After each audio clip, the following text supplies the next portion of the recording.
Hi guys, welcome to this video for English Practicals. I know that we went over it in the live lesson last week on Thursday. Just a few students in both of my groups were not there though, and I know that you have all of the exam information in your email as well as on File Exchange. However, there still seems to be a little bit of uncertainty about the exams, and also I just wanted to clarify a couple of extra points regarding the electronic digital side of taking the exams online. So if you have any questions about English practicals, you've come to the right video. Let's get started with the schedules for both of my groups. I'm going to begin now with 1C. So we will have our first exam in a couple of days on Thursday, the 14th, from 12:10 to 1:40. Please try to make sure you are in the classroom no later than 12:10 so we can make sure that everybody is there, that they are present, that they are part of the exam. It's obviously a little bit more difficult when we're doing it on Blackboard than in person, so please make sure you're there no later than 12:10. There is a link already set up. It will open 1 hour before the start of the exam, so you don't need to worry about refreshing and coming in once the class actually starts. You can go in already from 11:10 if you would like. So the exam will take place in Blackboard Collaborate lesson on Blackboard. So you need to make sure to look for your class. It'll say exam and it'll have the date. In the description, it will say which students should be in there. But of course, you will see that now and you can already see it. I think since a week and a half or 2 weeks, you guys have had the schedule. So you know which week you're taking your exam, unless you're going to be in the resit, which I will get to at the end of the video. So for the students who are taking this first attempt, in 1C, we will take the exam on May 14th from 12:10 to 1:40. The moderator will be Anouk. She is informed of how she will run the discussion, the panel discussion. And then the panelists, so the students who will be joining her, are Aaron. Please, Aaron, I've already spoken to you. Make sure that you have a good internet connection with a working mic and video. And if you do not, then you can participate in the resit exam. Joanna is good to go. Emma, Annabelle, Elisa, and Emir. Angela and Jifeng will have to do the resits. So these students, you guys, will be there this Thursday, and Anouk will be moderating the exam. The next group of students will come for week 11. That takes place on Thursday, May 21st. And then again, the same time, 12:10 to 1:40. And you guys will also be able to enter 1 hour before the start of the exam. So please do that and make sure your internet is nice and strong and that your video is working, your mic is working. Because if it doesn't work by the start of the exam, then you automatically have to do the resit. Sophie will be moderating, and she is also up to date about what to do. Joining Sophie will be Fai, Lisa, Fabiana, Daphna, Yara, and Nina. And Guillaume, you can do the resit. Week 12 may possibly be used for the resit students. It depends how many of you guys. You've all been contacted and informed of what you need to do in order to qualify for a resit. So please make sure that you adhere to these deadlines. I have some students, 5 students here that can do a makeup assignment. You cannot do the regular exam anymore at this point. However, you can do the resit, and you should do one of those assignments that were mentioned. The details of what you need to present in your exam are also in this document, the Word doc that I sent you guys. If you can't find it in your email, you can go to Blackboard and go to the group and then go to File Exchange. It is uploaded there. So what you need to prepare a 5-minute presentation on these topics about your organization. You can choose to focus on one of the subtopics. We focused on water, air, land, extreme weather events, whatever makes sense for your organization, your region, and your country, then try to focus on that. And you want to make sure that you address recent projects and programs and activities that your organization has been developing or conducting in the country of your choice. And also, please, any types of collaborations, if you don't have time in your talk about it, that you're ready and prepared to talk about it if somebody asks you in the Q&A section. Also, it is a good idea to include at least one sustainable development goal.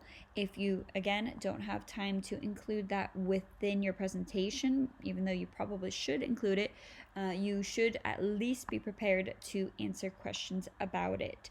If I feel that the question and answer section, this is always the case in practicals, that if the teacher feels that any student hasn't spoken enough in the question and answer or in their presentation or in the open discussion, then they may interrupt to ask a specific student a question.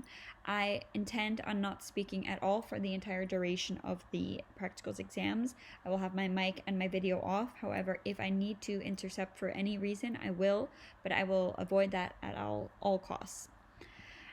Also, recommendations. You should be prepared to give a recommendation for how your organization can further improve their projects and their activities in your region and country, because you are a student ambassador from that country. Here in the original exam preparation, you should have 6 questions. This is with an audit. We won't have that. We've discussed in the live lesson how the exam will take place. Each student will give their 5-minute talk. The moderator will choose the order, and they will make sure to alert each student. They'll say, okay, student A, you may begin, and then when that student is done, you give your introduction, you give blah, blah, blah, you talk, and then if you are at 4 minutes, if you don't seem to be wrapping it up, then you may get a 1-minute warning from the moderator, or you may not. So keep an eye on the time yourself. That is your responsibility. And then the moderator will make sure once you've made it clear that you're done or that you've hit 5 minutes, then they will move on and ask the next student to present in that way.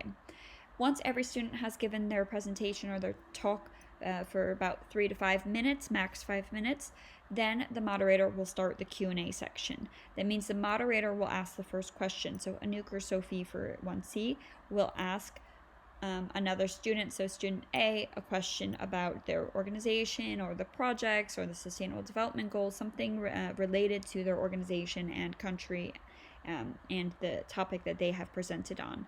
Then once that student has finished answering that question, they will ask the student who asked them, so in this case Anouk, does that answer your question? And then if it doesn't, Anouk may ask for further clarification, or she may say, nope, that's clear. Same for Sophie. So the moderator for 1C, Sophie, or for Anouk, they ask the first question, and then that student that they ask the first question to will ask a new student a question. Then when that student has completed their answering that question, they will ask a new student until all students except for the original moderator has answered a question. The last student who is asked a question will then ask the moderator the final question from the Q&A round. This ensures that all students have asked and answered a question, and it also ensures that I have enough material to grade you on. Then at that point, the moderator will open up the discussion. The moderator, for 1C, either Anouk or Sophie, will then ask the students. They will say whoever has a question that they would like, or to go into any certain topic further, can do so now, and they will decide. Either they will ask you to raise your hand with that purple little icon that we went over and practiced in the last live lesson, or they may ask you to put in the chat to say, I have a question. Please do not simply turn your mic off and start talking. Please raise your hand or write in the chat, whatever your moderator directs, and then from that point, the moderator will run the discussion in that way. When you give your presentation or when you're asking a question, make sure to turn your video and mic on. Your video should be on throughout the duration of the exam, so it's basically mimicking the same exam as when you have it in person. So you want to make sure that that's on the whole time, the video, but the mic should be off anytime that you're not talking. Okay, good.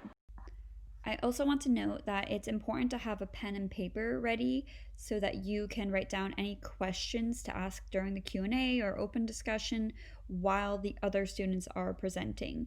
So go ahead and check after the deadline has passed for students to upload their mind maps, and check before the exam what the other students are preparing to speak about, and then you'll have somewhat of an idea and you can write down a few kind of practice-based questions beforehand. Just be wary of writing a transcript for yourself because you are not allowed to quote unquote read during the exam. Of course, I can't tell 100% when you're online if you are reading something or not. However, your intonation and your eyes and your just overall presentation and articulation will be different if you're reading than if you are naturally asking a question. But it is good to take a couple of bullet point notes while the other students are presenting so you know what you want to ask about later, and also to just prepare yourself a little bit by looking at the other students' mind maps in advance. Okay, so what you guys can see here on the Word doc, this is the format will essentially stay the same. The welcome by the moderator, the panelists. You will just simply, as you are called on to give your presentation, then you will introduce yourself and then give your 5-minute talk. And then the Q&A will work in the way that I just described. And then at the end, once the time is wrapping up, if I see that the moderator is not wrapping it up early enough, I may intervene and say 5 more minutes or something like that, or time for one more question.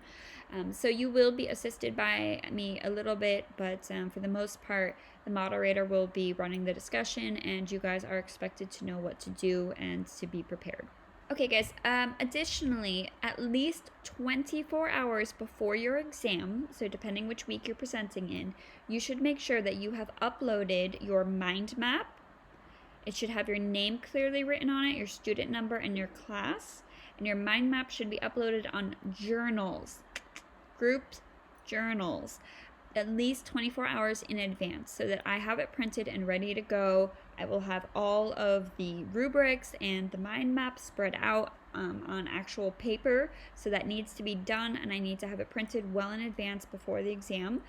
In that mind map, besides your name, your student number, and your class, you should have 5 academic words, vocabulary words, highlighted, underlined, somehow made obvious that you are going to include and use these words within your presentation. You will be graded on how well you use these words within your presentation, so don't forget that. That's part of your grade. And you also need 3 references. You can do that next to your mind map, so in a separate document, or you can include it somewhere within the mind map as well. That's fine. Just make sure that that is all uploaded on journals at least 24 hours before the exam. Okay, now we will look at 1H. So for this week, May 14th, our exam will take place from 1:45 to 3:30. Please make sure you're there on time at 1:45. There will be no English writing skills lesson. You can join 1F or 1G, the lessons that I have for them earlier in the day, at either 10:45 or 11:30. The first week, the moderator will be Antigone, and then the students who are participating, it will be a large group, so it's very important that you guys all are ready and prepared. We have Angela, Daniel, Sven, Antigone, the moderator, Julia, Stan, Severino, Jenna, Meta, Amy, and Achlam. So you guys need to make sure that you have followed the directions I just gave the 1C students. So if you skipped over waiting to see once I listed the 1H students, please go back and watch the section where I explain what to have ready for the exam. Everything needs to be uploaded in journals at least 24 hours in advance. And Antigone will be moderating and will be running the panel discussion.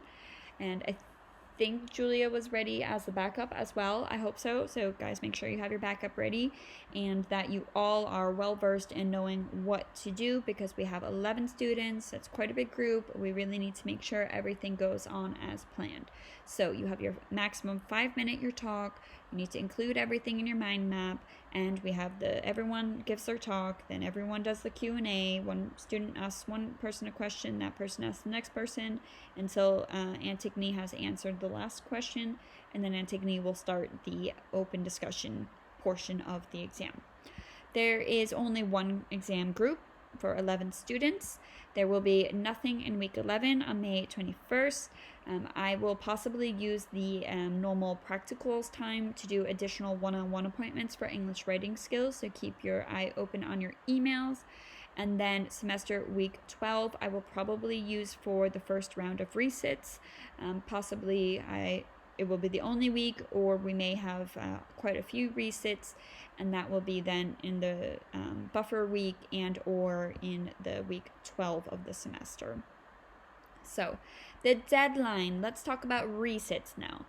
The deadline to sign up for your resits is this coming Thursday, May 14th, 8 a.m. Please send me your request to join the resits no later than 8 a.m. on Thursday, May 14th. Then I can draw up a schedule based on the number of students. In order to be allowed to take the resit, you also need to submit your makeup assignments, because you likely had a reason for the resit, meaning you didn't achieve the attendance or participation in this case for online learning. If you failed the first round, then of course you've already made the attendance. It's okay, you don't need to worry about that. And then you can, we will have a discussion whether you plan to take the resit or not. And then you will be added into the group after that first exam. So you need to make sure you check based on the spreadsheet I sent out with all of the feedback and all of your attendance. Check what you need to do in order to qualify for a resit exam and submit that work no later than Thursday, May 21st by 8 a.m. Okay? All right, at this point, I think I've covered everything that needs to be covered. I hope that you guys have no further questions. If you have a weak internet connection at home, then you can borrow a laptop from school or simply use one of the school computers. That is not a problem. You can also go and use a classroom with your own laptop if you are not able to find a good place to focus and to have an exam at home. So please make sure that you look into those options. There's also possibilities for cameras and recording, and for that stuff's also possible if you just contact IT and let them know what your issues are and that they're COVID related and that you have exams. Ask and you shall receive. There is a solution to any of those problems, so please make sure you do that well in advance, and then you will be able to participate in the online exams without any problems. And that's about it. If you have any further questions, do not hesitate to send me an email in the meantime. And I wish you all the best of luck. And also in the description box, I will link a couple of pronunciation videos that I have uploaded onto my YouTube channel in the last few weeks. So if you would like to check those out, those are two of the most common language mistakes that I have heard from my practical students over the years. So that's why I made those two first. So I hope you enjoy them, and best of luck.